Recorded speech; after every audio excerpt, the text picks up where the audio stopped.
우리는 살면서 많은 최적화를 합니다. 뿡이를 등원시키고 집으로 돌아오면 창문을 열고 세탁기를 돌립니다. 그리고 청소나 설거지를 하죠. 환기와 세탁기는 소음을 발생을 하고 오랜 시간 소요되기 때문에 촬영과 녹음에 방해가 되기 때문입니다. 2017년도부터 시작한 육아 3년 동안 이렇게 작고 큰 최적화를 거쳐 육아도 하고 집안일도 하고 유튜브도 하고 있습니다.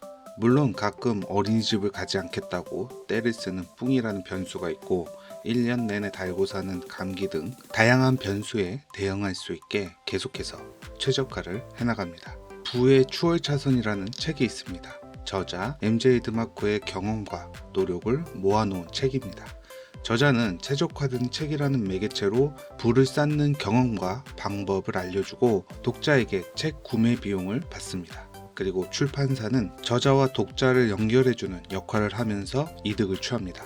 이득을 취하기 위해선 저자의 책을 출판하고 홍보하는 등 다양한 역할을 저자 대신해서 수행하게 됩니다. 그리고 독자들이 보고 싶게 만드는 역할도 하죠. 이렇게 해야 출판사도 또 다른 방법으로 부를 취하게 되니까요. 하지만 그 책을 읽는 모든 사람이 추월차선에 타진 못합니다. 누군가는 인도에도 나가지 않습니다. 그리고 헬조선을 외치죠. 또 방법을 알고 있고 추월차선에 올라타려고 해도 그 노력이 자연스럽게 부와 연결되는 최적화가 이루어지기까지 오랜 시간이 걸리기 때문에 중도 포기자도 생깁니다. 하지만 아무것도 하지 않은 사람보다 추월차선에 오르기 위해서 노력한 사람은 그 과정에서 나만의 최적화가 생기게 됩니다. 그리고 최적화는 추월차선뿐만 아니라 다른 여러 차선을 종횡무진할 수 있는 새로운 형태의 최적화가 됩니다. 하지만 아무것도 하지 않은 사람은 아무것도 얻을 수 없습니다. 로또를 구매해야 로또에 당첨될 확률이 생깁니다. 지금 이 영상을 시청하고 있는 분들은 시작과 노력을 하기로 마음먹은 분들일 거라고 생각합니다. 이제 최적화 방법으로 영상 편집을 몰라도 영어를 몰라도 영상 편집을 꾸준히 만들어낼 수 있는 방법을 알려드리겠습니다. 하지만 영상 편집의 최적화는 저는 좋아하지 않습니다. 한번 최적화를 하고 쉬워지면 그 상태를 계속 유지하려고 하기 때문입니다. 그래서 편집 실력이 늘지 않죠. 하지만 바꿔 말해서 크게 편집 실력을 늘릴 필요가 없다면 이야기가 다릅니다. 특히 유튜브처럼 내용과 스토리가 더 큰 비중을 차지하는 영상의 경우 편집 실력과 성장이 비례하지 않기 때문인데요. 이유를 들자면 이제 영상은 이쁘고 화려한 시각적 요소를 넘어 언어의 영역이 되었습니다. 시각적인 요소뿐만 아니라 언어적인 영역으로 생각을 하고 나의 이야기와 정보를 타인에게 전달하는 과정과 표현하는 방식이 다르다고 생각해야 하고 내가 만드는 영상이 시각적인 영상인지 언어적인 영상인지를 먼저 생각해 보면 영상 편집을 하는데 더 수월하게 할 수 있습니다. 물론 둘 다 잘하면 더 좋습니다. 영상 편집을 가장 기본적인 형태로 나열해 보면 촬영, 프로그램 선정, 불러오기, 영상 수정, 영상 추가, 완성, 업로드로 나눌 수 있습니다. 촬영은 쉬우면서도 어렵습니다. 편집을 생각하지 않고 촬영을 하면 편집에서 많은 시간이 걸리고 모든 과정을 미리 생각하고 준비된 상태에서 촬영하는 것은 시간이 오래 걸리고 특히 초보 유튜버가 촬영 방법을 배우는 과정에서 지치거나 장비충이 되어버리는 경우도 많습니다. 제가 이야기하고 싶은 최적화는 촬영과 편집을 반복하는 과정에서 생겨나는 최적화입니다. 촬영을 잘하는 사람은 편집에서의 확대나 축소보다 촬영에서 거리와 각도를 잘 맞추어 내가 정확하게 보여주고 싶은 것을 촬영합니다. 하지만 우리는 편집할 때 느끼는 불편함과 반복적인 과정을 촬영에서 조금씩 줄여가는 최적화가 필요합니다. 편집 시 노이즈가 생겨 불편하다면 조명을 추가하면 됩니다. 촬영을 하고 편집을 할 때 반복적으로 영상을 확대한다면 카메라를 더 가깝게 촬영합니다. 얼굴이 밝게 나오고 싶다면 뒷 배경을 어둡게 배경지나 천을 설치하면 후보정 과정이 줄어듭니다. 메시지를 전달하는 과정에서 자막을 넣을 공간이 없어 줌을 하고 포지션으로 조절을 한다면 촬영할 때 나의 위치를 한쪽으로 이동해서 촬영을 하면 확대 없이 편하게 자막을 입력할 수 있습니다. 어떤 상황이나 물건을 보여줄 때 초점을 못 잡는 카메라를 탓하는 것보다 상황이나 물건을 따로 촬영해서 끼워 넣으면 확대를 하고 축소를 하는 번거로움을 줄일 수 있습니다. 이처럼 촬영과 편집이 반복되는 과정에서 필요한 상황은 추가하고 필요 없는 부분을 줄여주면 촬영과 편집 모두 즐거운 작업이 됩니다. 자주 사용하는 물건은 내가 손을 뻗으면 닿는 거리에 놓는 것처럼 자주 사용하는 소스나 자막은 언제나 쉽게 가져올 수 있도록 저장하고 정리하고 배치하면 작업 시간은 단축되고 단축된 시간은 스토리텔링이나 촬영 등의 시간을 활용할 수 있는 최적화가 가능합니다. 핸드폰은 언제 어디서든 간단하게 작업할 수 있는 장점, 누워서도 긴박한 순간에도 할 수 있지만 앞서 말한 최적화가 불가능합니다. 항상 새로 작업을 해야 하기 때문에 저는 컴퓨터로 편집을 합니다. 반복 작업을 편하게 만드는 것이 최적화입니다. 반복 작업을 하면서 나는 편집 시간이 너무 오래 걸린다 라고 말한다면 시간을 버리는 것과 동시에 다른 생산성 있는 시간을 얻을 기회조차 버리게 됩니다. 카메라에 대고 이야기할 때 말을 못하면 편집 작업 시간이 오래 걸리게 됩니다. 이때 대본을 쓰면 편집점은 줄고 한글 타자 속도는 늘고 점점 스토리를 만들어가는 능력이라도 늘게 됩니다. 하지만 도저히 컴퓨터 앞에 앉아서 편집할 수 없는 상황, 그리고 컴퓨터가 없다면 시간을 쪼개어 핸드폰으로 편집하는 것이 또 다른 최적화가 될 수도 있습니다. 어떤 방식이 더 좋은가가 아니라 나의 상황 속에서 실현 가능한 프로그램을 선택해서 하루라도 빨리 편집 작업을 반복하는 것이 편집 실력이 늘고 나에게 맞는 방법입니다. 영상을 프로그램으로 불러오는 과정은 두 가지 단계를 거치게 됩니다. 촬영한 영상을 컴퓨터로 불러오는 것은 정확한 위치만 알고 있다면 컴퓨터와 촬영 기기를 케이블로 연결해서 가져오면 됩니다. 핸드폰을 연결해서 핸드폰에 있는 상태로 파일을 작업할 수는 없으니까요. 촬영 기기에서 컴퓨터로 불러올 때 폴더를 생성해서 날짜와 상황별로 저장을 합니다. 그렇다면 나의 작업 속도와 상관없이 계속 촬영을 한다고 해도 어떠한 용도로 촬영한 것인지를 빠르게 알 수 있기 때문에 더 쉽고 빠르게 영상을 불러올 수 있습니다. 그리고 이렇게 저장한 폴더는 프로그램에 한 번에 가져올 수도 있죠. 모든 영상 편집의 프로그램은 같은 방식이고 기본적인 시스템도 같아서 편집의 기본적인 시스템을 이해한다면 어떤 프로그램으로 바꾸더라도 빠르게 적응할 수 있습니다. 영상을 프로그램으로 불러오는 것은 간단하게 드래그로 가능합니다. 촬영한 영상뿐만 아니라 편집에서 사용되는 다양한 이미지와 사운드 소스들을 추가하기도 하는데 이런 소스들을 용도별, 사용별로 정리하고 그 중에서도 가장 많이 자주 사용하는 것들을 한 폴더에 저장해 놓고 가져오면 편합니다. 사용하는 프로그램 내에 수시로 저장해서 사용할 수 있는 쇼 파워빈 같은 새 프로젝트에서도 공유가 가능한 기능이 있다면 저장하는 것이 좋고, 컴퓨터의 프로그램들은 가나다 순으로 저장되는 파일 배열 방식은 같아서 자주 불러오고 자주 사용하는 파일의 앞부분에 Shift와 함께 눌러서 입력할 수 있는 특수 문자들을 앞에 배열하면 가장 상단에 배치되기 때문에 조금 더 빠르게 불러올 수 있습니다. 우리는 생활 속에서 많은 선택을 하고 살아갑니다. 오늘은 어떤 옷을 입고 출근할지, 뿡이는 어떤 옷을 입혀 보낼지, 이렇게 많은 선택의 순간은 피로감이 됩니다. 그리고 그 피로감은 또다시 선택의 시간을 방해하며 중요한 시간을 놓치게 됩니다. 그래서 자주 사용하지 않는 소스나 효과음들은 사전에 분리해서 선택의 시간을 줄이고 원하는 것을 빠르게 찾으면 선택의 시간도 줄면서 더 효율적으로 사용할 수 있는 최적화의 시간이 늘어나게 됩니다. 당연히 작업 속도는 향상됩니다. 앞서 설명한 것처럼 영상을 수정하는 최적화는 촬영을 잘하면 필요 없는 기능이 됩니다. 수정을 하고 영상을 만들면서 나에게 맞는 촬영 화각이나 각도, 거리를 최적화해서 촬영하면 편집에서 편리해지고 화질도 좋아집니다. 영상을 화려하게 만드는 것보다 이런 반복되는 과정이 쌓여서 나에게 맞는 촬영과 수정 최적화를 만드는 것이 화려한 효과를 찾아 헤매는 것보다 더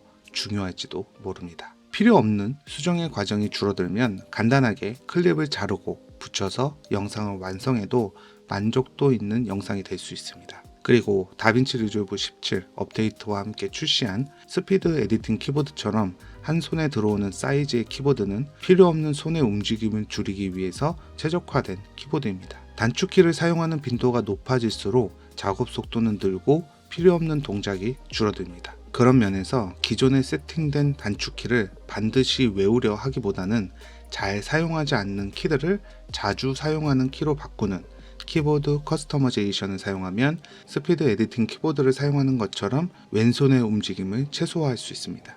하지만 다빈치 리졸브 입문자들에겐 어려울 수 있어서 설정을 해놓고 단축키를 공유하고 있습니다. 오지라퍼 단축키 사용법과 단축키 다운로드 방법은 영상 하단 링크로 가시면 다운받아 사용할 수 있습니다. 영상에 새롭게 추가하는 것에 가장 먼저 떠오르는 것은 자막이죠. 다빈치 리졸브에는 3가지 자막 입력 방식이 있습니다.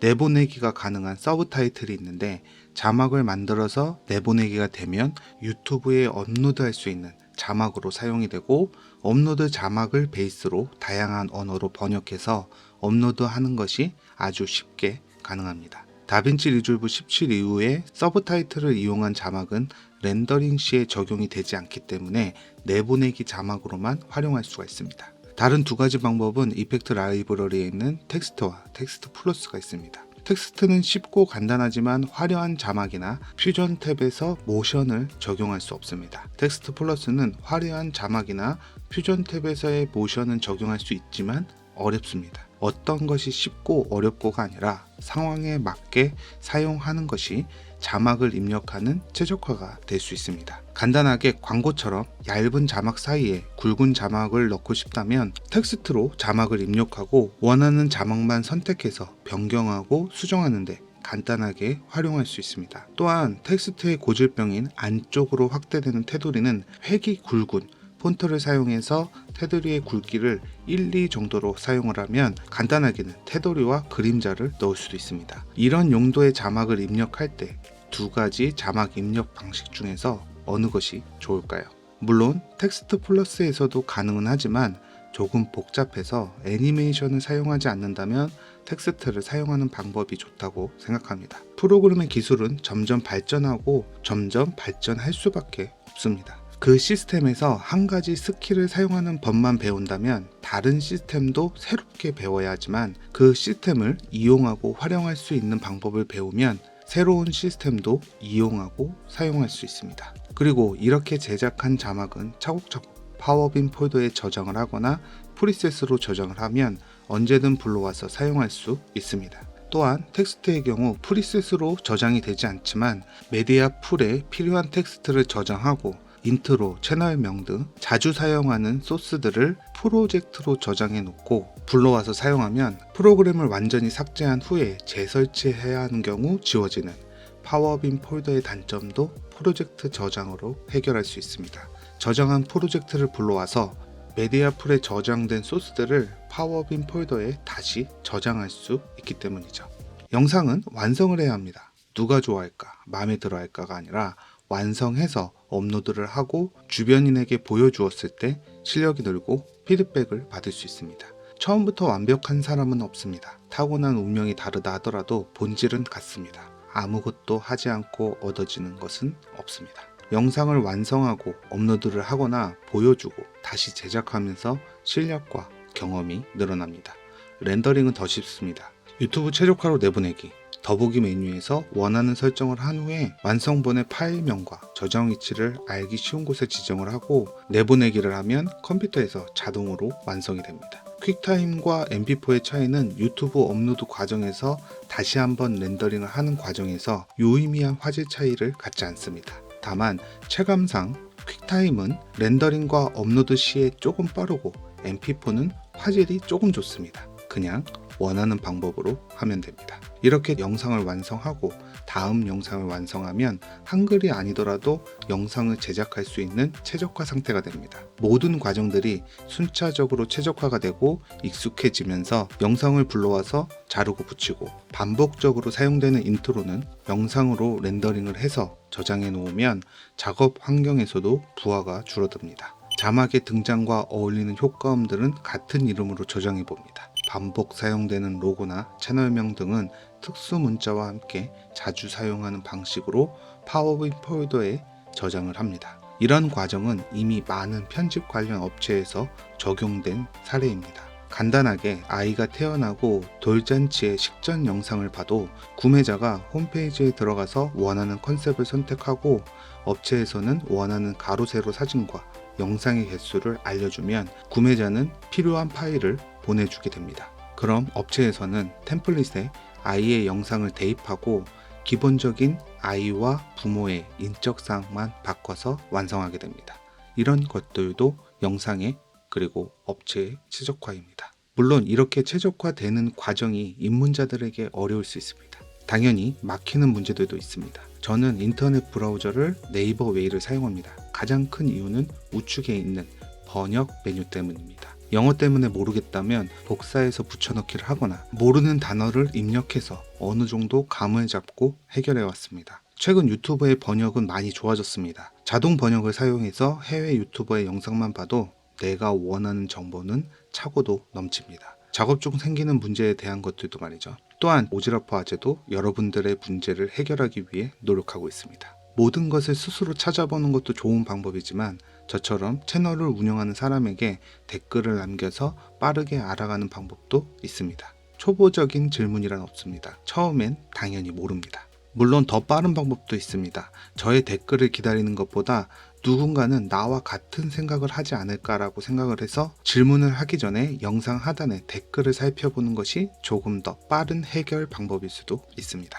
일을 잘하는 사람은 남들보다 한 발 빠르게 자신에게 맞는 최적화를 합니다. 물론 저는 일을 잘하거나 유튜브에 성공한 사람이라서 영상을 만들고 있는 것은 아닙니다. 먼저 최적화를 했고 더 좋은 최적화를 찾고 있는 것 뿐입니다. 저의 채널 운영 목적은 성공할 수 있는 분들이 이렇게 쉬운 영상 편집을 무료로 할 수 있는데 영상 편집에 발목 잡혀 있는 것이 아쉬울 뿐입니다. 편집을 꼭 잘해야 되는 것은 아니지만 편집자를 구하는 시점이 오기 전까지는 편집을 어차피 해야 하고 기본은 알아야 나중에 편집을 맡기더라도 편집자의 자질을 판가름할 수 있습니다.